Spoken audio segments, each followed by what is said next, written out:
We made a stop in beautiful Lake Havasu City, Arizona, and stayed at a local RV resort. Even traveling, you can enjoy fresh, organic food. And I'm going to show you how to take seedlings bought at a local store and transplant them into an H2O to grow hydroponic system.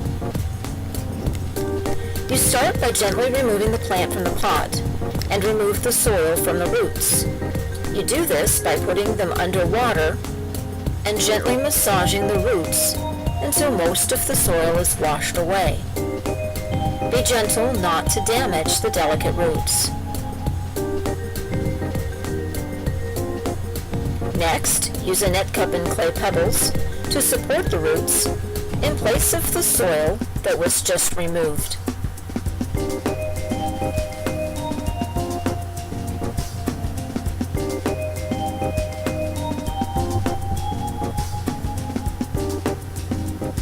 Here's that process once again.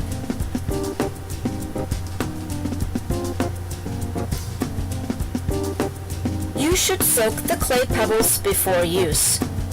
Visit h2otogrow.com for more videos, including ones that show you how to prepare your system and grow medium.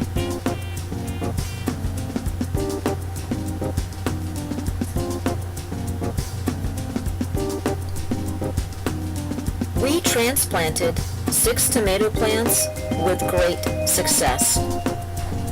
It was winter while we were in Havasu, so there were some days that we had to keep the system indoors.